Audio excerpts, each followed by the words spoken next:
আসসালামু আলাইকুম। আমার চ্যানেলে আপনাদের সকলকে স্বাগত।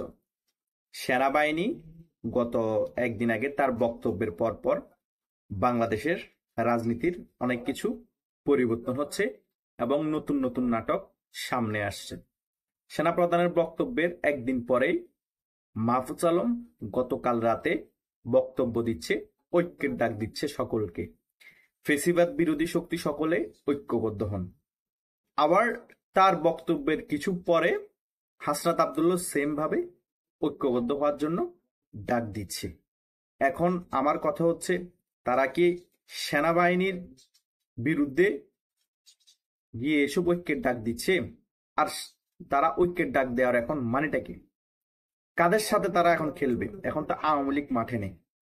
তারা কি সেনাবাহিনীর সাথে খেলার জন্য বসে আছে, নাকি বিএনপির সাথে খেলার জন্য বসে আছে? তা কিন্তু উল্লেখ করেনি। এবং বিএনপিকেও ঐক্যের ডাক দিচ্ছে তাদের সাথে থাকার জন্য। তাহলে সেনাবাহিনী কি তাদের বিরোধিতা করছে?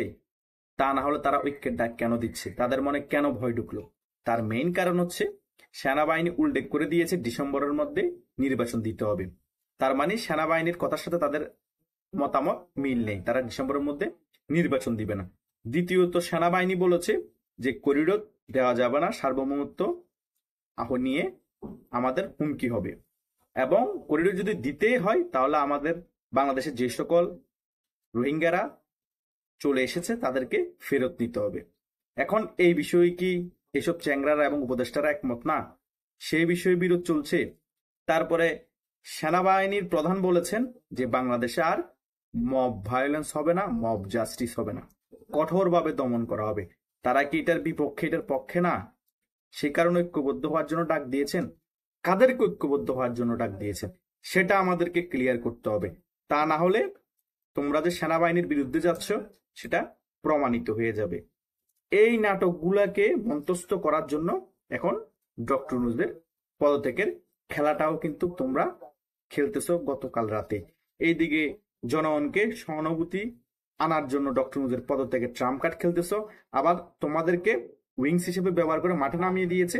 মাহফুজ আলম ঐক্যের ডাক দিচ্ছে, তুমি ঐক্যের ডাক দিচ্ছ, আবার কিছুদিন পরে সার্ভিস আলম ঐক্যের ডাক দিবে, তারপর হানান মাসুদ ঐক্যের ডাক দিবে।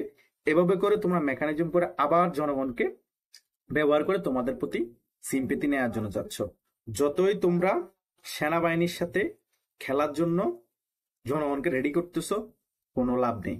সেনাবাহিনী জনগণের কথা চিন্তা করে এই 9 মাস কোনো পদক্ষেপ নেয়নি, কোনো কিছুই বলেনি। ওয়াকারুজ্জামানকে এবং সেনাবাহিনীকে যত অপদস্থ অপমান করার বক্তব্যের মাধ্যমে তুমিও করেছ, এবং বালেস্টর ফুয়াদও সেনাকে উড়িয়ে দেওয়ার হুমকি দিয়েছে। তারপরও সেনা বাহিনী কোনো পদক্ষেপ নেয়নি। এখন দেশের মানুষের কথা চিন্তা করে, দশের কথা চিন্তা করে পদক্ষেপ নেওয়ার কথা চিন্তা করেছে। দেশের সার্বভৌমত্ব রক্ষার দায়িত্ব কিন্তু সেনাবাহিনীর। সেই সেনাবাহিনীর সাথে আলোচনা না করে আমেরিকার সেনাবাহিনী কক্সবাজার এসেছে, করিডোরের ব্যাপারে আলোচনা করছে, বন্দর নিয়ে যাবে। এগুলা সেনাবাহিনী হতে দিবে না, সাধারণ জনগণ হতে দিবে না। আর এই সরকারকে কে ম্যান্ডেট দিয়েছে এসব কিছু দিয়ে দেওয়ার? এরা কি জনগণের ভোটে নির্বাচিত? বা বাংলাদেশের যে সকল বড় দুই দল আছে, আওয়ামী লীগ বিএনপি, তাদের সাথে আলোচনা করে এসব কাজ করছে? করছে না। আর চট্টগ্রামের যে বন্দরটা আছে, সেখানে লোকাল আওয়ামী লীগের এবং বিএনপির বড় বড় নেতারা আছে, তাদের সাথে কোনো আলাপ আলোচনা করে কি করে চট্টগ্রামের বন্দর পৃথিবীর সেরা দেশের হাতে তুলে দেওয়ার কথা বলে তিনি? এগুলা হাস্যকর।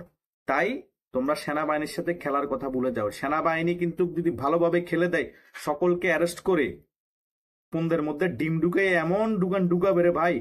এই তারেক জিয়াকে কিন্তু 2008-9 সালের দিকে কিন্তু সেনাবাহিনী মেয়ের কোমরের হাড্ডি, মেরুদণ্ডের হাড্ডি ভেঙে দিয়েছে।